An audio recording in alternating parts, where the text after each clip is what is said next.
Olá, a paz do Senhor, querido irmão, a paz do Senhor, querida irmã. Trago-vos uma palavra de fé, ânimo, vigor e esperança para este momento, que traz como tema Deus cuida de ti, tem como texto base 1 Pedro, capítulo 2, versículo 25, que nos fala o seguinte: porque éreis como ovelhas desgarradas, mas agora tendes voltado ao pastor e bispo das vossas almas. O versículo lido foi escrito pelo apóstolo Pedro, e convém destacar que Pedro era uma grande figura proeminente nos 3 primeiros evangelhos canônicos. De acordo com esses evangelhos, Pedro assumiu uma posição de destaque no grupo que seguia Jesus.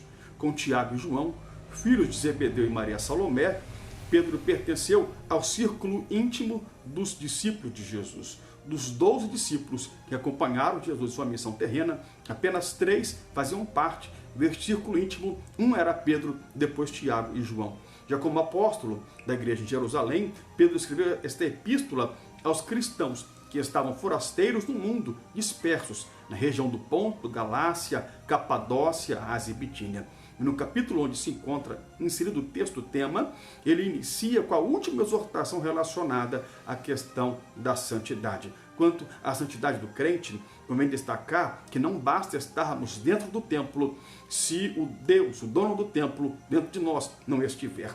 Para isso importa em santificação, importa em vivermos em santidade. Nos versículos 4 e 6, Pedro refere-se a Jesus, afirmando que o nosso Cristo é a pedra que foi rejeitada pelos homens, mas foi escolhida por Deus e preciosa para Deus. Jesus é a pedra angular, é a pedra principal de esquina, na qual a sua igreja está fundada e fundamentada. E é por isso, é exatamente por isso, que as portas arregimentadas do inferno jamais poderão prevalecer, terão predomínio contra a igreja, porque a igreja está fundada e fundamentada em Cristo, e jamais o inferno conseguirá parar a marcha impoluta da igreja de Cristo Jesus. No versículo 9, Pedro se refere a mim e a você como igreja de Cristo, dizendo-nos: mas vocês são um povo escolhido, sacerdócio real, nação santa, povo pertencente a Deus, para que vocês possam proclamar os louvores a Ele, ao qual nos chamou da escuridão para a sua maravilhosa luz. No versículo tema, Pedro, citando a profecia de Isaías 53, versículo 6, no Antigo Testamento, ele fala o seguinte: todos nós andávamos como ovelhas desgarradas. Quando uma ovelha se perde e ela é do rebanho separada, geralmente ela fica imóvel, inerte, recusando-se a se mover e espera até que o pastor venha e a leve de volta para o aprisco, a leve de volta para o rebanho. Paulo escreve: mas agora voltaram para o pastor e bispo de suas almas. Primeiro ele compara os leitores a ovelhas desgarradas do rebanho, bem como do pastor, isto é, ele fala da igreja, também fala de Cristo. Em seguida, ele fala figurativamente da experiência da conversão que os leitores tiveram quando voltaram para o pastor.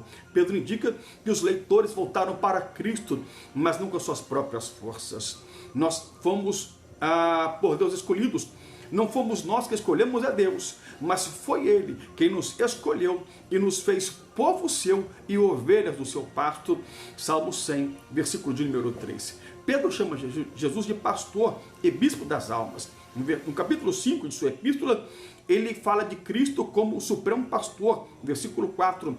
Cristo Jesus é o bispo da igreja. Como pastor, ele cuida de cada uma das ovelhas do rebanho, de modo que ele cuida de cada crente da igreja.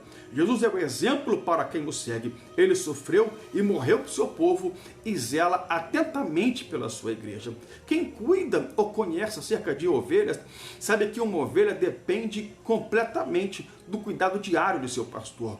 As ovelhas comumente se perdem devido à sua própria despreocupação, esquecendo tanto o rebanho como o pastor. Elas perambulam sem destino, levadas pelo seu próprio instinto de se alimentar, seguem despreocupadamente em direção à próxima moita de capim. Nesse momento, ficam vulneráveis. Não há pensamento em lobos ou em profundos precipícios. A época de Pedro, o povo de sua época sabia que nenhum pastor verdadeiro jamais abandonaria uma ovelha perdida, ainda que o resto do rebanho estivesse seguro, pois a preocupação desses pastores não era econômica, mas era sentimental. E uma ovelha valia muito para esses pastores. Eles ficariam frequentemente ligados às ovelhas até o ponto de chamá-las cada uma pelo seu próprio nome especial, como exemplo de 2 Samuel, capítulo 12, versículo 3. Na época de Pedro, quando o pastor achava a sua ovelha, ele jamais a esmurraria, a espancaria com raiva, mas ao contrário, a carregaria nos seus ombros, pois ela estava severamente enfraquecida. Nos momentos em que você pensou, tudo acabou, já era, né? Não há mais solução para mim, Deus está em silêncio, parece que as coisas caminham sem solução, saiba que foi justamente nesses momentos em que o céu jamais deixou de trabalhar a teu favor. Seja te carregando no colo, ou te moldando, te forjando, para que você possa receber algo tremendo que os céus está trazendo para você. Assim como um pastor cuida de sua ovelha, Deus cuida de nós. O desgarrado, muitas vezes, é visto com desprezo e olhar de condenação por aquelas que permaneceram no aprisco das ovelhas. Mas Cristo jamais olha, nem tampouco olhará com desprezo ou então condenação para a ovelha, aquela ovelha que se desgarrou. Mas como bom pastor, a todo instante, ele chama a ovelha que se desgarrou. Sabe de uma coisa? Jesus, como nosso bom pastor, ele cuida de mim, cuida de ti, cuida de nós. Conhece nossas limitações e nossa dor e jamais permitirá que o deserto aniquile nossas forças, fé e esperança. Tranquilize-se, acalme o teu coração. Deus tem e está trazendo o melhor para nós. Somos ovelha do seu aprisco, filhos por adoção e herança, nação santa, sacerdócio real, povo adquirido com preço muito alto, o sangue de seu próprio Filho Jesus, que jamais foi derramado em vão. Em seu infinito amor, Deus cuida de nós. E quem ama, cuida. Ele nos ama com amor sem igual. Sim, quem ama, cuida. Ele cuida de mim e também cuida de ti. Tenha um dia abençoado em Cristo Jesus.